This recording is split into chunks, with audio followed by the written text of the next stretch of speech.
Is Benjamin Netanyahu dead? Is he hiding? Is that video he posted on social media actually real, or was it artificially generated by a computer? These are the questions that exploded across the internet this weekend and sent the world into a frenzy. And then, just hours after Netanyahu's own office was forced to come out publicly and say he is alive and fine, Iran's most powerful military force, the Islamic Revolutionary Guard Corps, issued one of the most chilling official military statements of this entire war. They said, and I am going to read this to you exactly as it was published on their official website: if this child-killing criminal is alive, we will continue to pursue and kill him with full force. This is not an anonymous threat on a dark web forum. This is not a social media post from a random account. This is an official declaration published on the IRGC's own verified government website, distributed by Agence France Presse to every newsroom on Earth on the 16th day of a war in which the United States and Israel have already killed Iran's supreme leader. The man leading the most powerful military force in the Middle East outside of Israel has now put in writing that he intends to hunt down and kill a sitting head of government. And that is just the beginning of what happened today. This is day 16 of Operation Epic Fury. And today we're going to take you through every single verified development, because what is unfolding right now is unlike anything this world has seen in modern history. Let us start with the Netanyahu story, because it broke in a way that perfectly captures the information war running alongside the actual shooting war. On Friday, March 13th, Netanyahu posted a video on his X account showing footage from a press conference he had given related to the ongoing conflict. It seemed routine, but then social media users started looking very closely at the footage. At the 35-second mark of the video, as Netanyahu raises his hands, several eagle-eyed viewers claimed they spotted what appeared to be an extra finger on his right hand. Classic AI finger glitch, they said. The video spread instantly. Within hours, millions of people were watching the clip frame by frame, pausing it, zooming in, and sharing their conclusions. The speculation exploded. Was Netanyahu dead and Israel hiding it? Had an Iranian strike killed or wounded him, and the Israeli government was covering it up using artificial intelligence-generated footage to fake his presence? On social media platforms, the hashtag asking whether Netanyahu was dead trended globally. The Israeli Prime Minister's office responded directly, telling Turkish news agency Anadolu that the reports of Netanyahu's death were fake news and that the Prime Minister was fine. The AI image analysis tool, Grok, built by XAI, examined the viral clip and concluded that the apparent extra finger was a visual illusion caused by hand angles, shadows, and natural palm features, not evidence of manipulated footage. Legitimate forensic video analysts and journalists who reviewed the clip reached the same conclusion. The video was real. The extra finger was an optical illusion. Netanyahu is alive. But here is why this story matters beyond the viral moment. Netanyahu had not been seen making any public appearances outside of carefully controlled official contexts for days. His last confirmed public visit to an active impact site in Israel was on March 6th. His last confirmed phone call with a foreign leader that was independently verified occurred around March 5th. For a wartime prime minister to go days without a verifiable, unscripted public appearance during the most intense military conflict his country has ever fought is itself significant. Journalists and political analysts noted that Netanyahu's security situation is genuinely extraordinary. He is the head of state of a country that is in an active shooting war with Iran, a country whose most powerful military force has now published an official statement saying it will hunt him down and kill him. Israeli security services would have every reason to restrict his movements and public appearances to an absolute minimum. And that is exactly what makes the IRGC statement published this Sunday morning so consequential. The Islamic Revolutionary Guard Corps published its declaration on Sapa News, their official verified website. The statement was confirmed by Agence France Presse and reported by every major wire service on Earth. The IRGC declared that the unknown fate of the Israeli Prime Minister and the possibility of his death or escape along with his family reveal a crisis and the faltering situation of Israel, adding that if the child killer is still alive, they will strongly keep chasing and killing him. The IRGC simultaneously announced in the same statement that it had conducted its 52nd stage of retaliatory operations targeting Israeli positions and 3 separate U.S. military bases across the region, saying these attacks came in revenge for the killing of workers in U.S. and Israeli strikes on Iranian industrial towns. This is the first time in this war that Iran has explicitly and officially named the killing of a sitting foreign head of government as a declared military objective. They have been firing missiles at Israel for 16 days. They have been targeting U.S. military bases across 11 countries. But this statement is different. This is a formal announcement that the Prime Minister of Israel is a named target of the Iranian military. For context, the United States and Israel killed Iran's supreme leader on the first day of this war. Iran is now formally declaring its intention to kill Israel's prime minister in response. The targeting of heads of state as declared military objectives raises this conflict to a level of escalation that military and legal scholars have described as unprecedented in modern warfare between nation-states. Netanyahu himself has continued to speak publicly despite the security concerns. In a recent public briefing, Netanyahu defended Israel's ongoing military campaign and addressed the question of Iran's leadership directly, saying Israel is creating the optimal conditions for toppling the Iranian regime, while acknowledging he cannot say with all certainty that the Iranian people will topple it themselves. His statement reveals the central strategic ambiguity at the heart of Israel's war aims. Netanyahu wants regime change in Iran. He wants the Iranian people to rise up and overthrow the Islamic Republic, but he is simultaneously saying he cannot guarantee that this will happen. Israel's stated goal is to create conditions for regime change. Whether those conditions will actually produce a revolution inside Iran is a question that no military campaign can answer alone. Now let us talk about the man Netanyahu once gone and who may or may not be capable of responding to that challenge. Mojtaba Kham, Iran's newly appointed supreme leader, has himself not appeared on camera once since the war began, not once in 16 days. The parallel between the Netanyahu rumors and the Mojtaba Khami situation is almost poetic. Both sides are wondering if the other side's leader is actually alive and functional. Trump told NBC News and Fox News Radio on Saturday that he genuinely does not know if Kham is alive. Trump said he does not know if the new Iranian supreme leader is even alive, adding that if he is alive, he should do something very smart for his country, and that is surrender.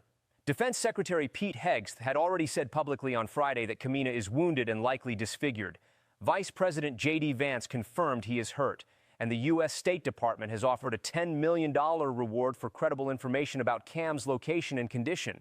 The leader of 89 million people is invisible, reportedly wounded, directing his country's military through written statements read by television anchors. While the President of the United States is publicly questioning whether he is even drawing breath.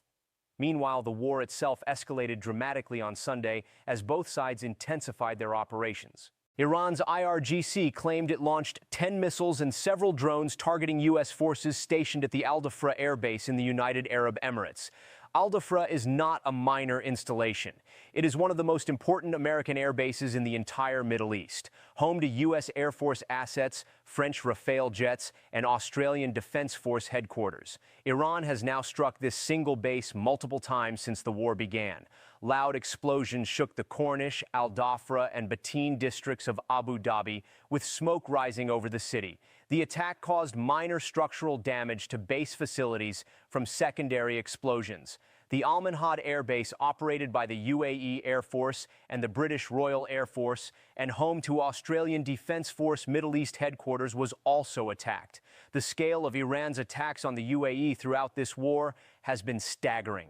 A total of 267 drones, 15 cruise missiles, and 285 ballistic missiles have been detected in the UAE alone as of Friday, March 13th, with the majority intercepted, but at least 2 missiles and 90 drones making impact on land, resulting in 6 deaths and 141 injuries. The UAE has been what the U.S. Embassy officially described as Iran's main target in its retaliation campaign. The attacks have hit Abu Dhabi's airport, landmark civilian sites, oil refineries, and U.S. military installations. A Shahed-type drone struck near the Fairmont, the Palm Hotel on Palm Jira, causing a large explosion and fire and injuring 4 people, with windows shattering in nearby buildings. The Burj Al Arab, one of the most recognizable hotel buildings on Earth, was damaged when debris from an intercepted Iranian missile fell on it. Dubai International Airport has been temporarily closed multiple times as passengers and staff were directed to bomb shelters. An Iranian drone struck the U.S. consulate in Dubai, causing a fire that was quickly contained with no injuries reported. Iran's attacks on Sunday extended far beyond the UAE. In Israel, smoke was seen rising from two locations around Tel Aviv after blasts were heard following warnings that missiles had been fired from Iran. Israeli police confirmed officers were handling impact sites in the Tel Aviv district. Firefighters responded to fires in central Israel caused by the Iranian barrage. The IRGC framed these Sunday attacks as part of the annual Al-Quds Day, the Iran-designated day of solidarity with Palestinians, announcing they were launching coordinated operations with Hezbollah in Lebanon simultaneously. In Kuwait, 2 Iranian drones struck Ahmed al-Jab Air Base, injuring 3 Kuwaiti soldiers. Kuwait's international airport radar system was also struck by drones, though no injuries were reported. Jordan's armed forces reported that over the second week of the war, they intercepted 79 out of 85 Iranian missiles and drones, with 5 drones and 1 missile getting through Jordanian air defenses and landing inside the country across the entire region on a single day. Iran conducted simultaneous attacks against Israel, the UAE, Kuwait, Jordan, and Saudi Arabia, demonstrating that even 16 days into this war, and even after suffering catastrophic damage to its military infrastructure, Iran retains a meaningful offensive capability. Inside Iran, the human cost of 16 days of American and Israeli bombing continues to mount at a pace that has shocked international humanitarian organizations. According to the Iranian Red Crescent Society, more than 24,500 civilian structures have been damaged in U.S. and Israeli bombardments, including nearly 20,000 homes, 4,500 businesses, and 69 schools, with at least 154 people killed and hundreds of students and teachers injured. Iran's UN ambassador has told the Security Council that more than 1,444 people have been killed and 18,051 injured in U.S. and Israeli attacks on Iran. According to Iran's Ministry of Health, the human rights activist news agency, a U.S.-based monitoring group, estimates the actual death toll may be as high as 1,058, including both civilians and military personnel. UNICEF has reported that more than 100 children across the wider conflict zone have been killed or injured. The internet blackout inside Iran entered its 16th consecutive day on Sunday, now confirmed by cybersecurity watchdog NetBlocks as the most severe government-imposed internet shutdown in recorded global history. The military picture painted by the United States on Sunday was one of an Iranian military being systematically destroyed. U.S. and Israeli forces have struck approximately 6,000 targets throughout Iran since February 28th, crippling the country's leadership and military infrastructure. Iran's ballistic missile capability has been reduced by an estimated 90% compared to the start of the war. Its drone capability is down 95%. ACLED recorded hundreds of U.S. and Israeli strikes in at least 26 of Iran's 31 provinces, with Tehran the most heavily targeted location alongside significant concentrations in central, western, and southern parts of the country. The U.S. has destroyed 17 Iranian warships, including 1 submarine, according to ALDI's verified count. Iran's air force has been decimated. Multiple nuclear facilities have been struck repeatedly. The entire leadership compound, presidential office, expediency council, and assembly of experts buildings in Tehran have all been hit. And yet, Iran keeps firing. The IRGC insists it is not defeated. Iranian officials have pointed to the fact that their missiles and drones are getting through air defenses across 11 countries. They have highlighted the death of 6 American airmen in the KC-135 crash in Iraq on March 13th, bringing the confirmed U.S. military death toll to at least 13 killed in action, with additional deaths from related incidents. They have pointed to Iranian drone strikes at Al-Afra on Sunday as proof that the world's most powerful military cannot protect even its own major bases from Iranian attack. Iran's Foreign Minister Abbas Araghchi appeared publicly on Saturday, directly threatening that Iran would turn any U.S.-linked oil facilities in the region to a pile of ashes if Iranian oil infrastructure is struck. The IRGC has officially declared that U.S. and Israeli interests across the UAE, including its ports, docks, and military locations, are legitimate military targets and urged residents in those areas to evacuate. The information war has become as intense as the physical war.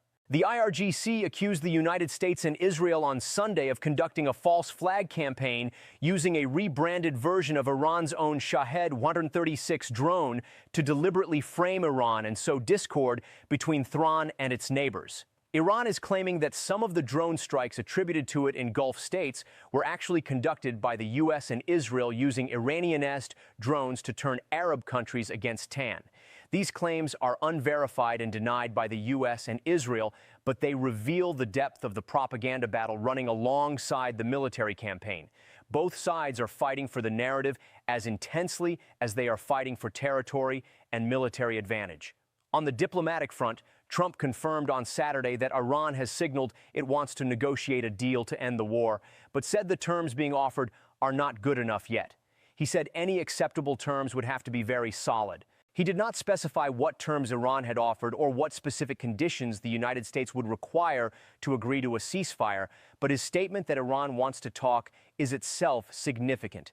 It is the first public confirmation by the President of the United States that the Iranian government has reached out seeking to end the conflict through negotiation rather than through total military victory.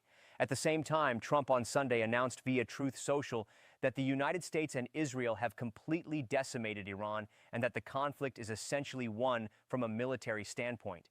He repeated his calls for China, France, Japan, South Korea, and the United Kingdom to send warships to help secure the Strait of Hormuz.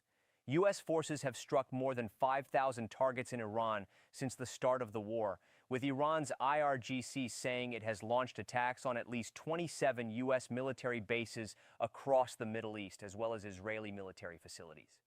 In Lebanon, the secondary front of this war continued to expand and deepen on Sunday. Israeli attacks have killed at least 773 people in Lebanon since March 2nd. According to the Lebanese Ministry of Public Health, Hezbollah conducted coordinated joint operations with Iran on Sunday, firing rockets and missiles into northern Israel as part of what both organizations framed as their Al-Quds Day operations. Israel responded with large-scale strikes on Beirut's southern suburbs. The United Nations Secretary General Antonio Guterres has repeatedly stated that Lebanon did not choose this war and called for an immediate cessation of all hostilities in Lebanese territory.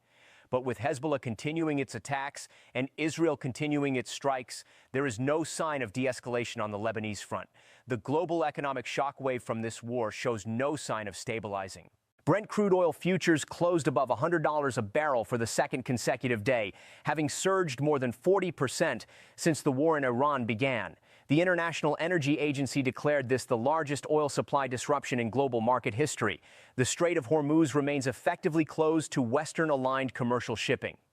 Thousands of vessels are stranded across the Persian Gulf.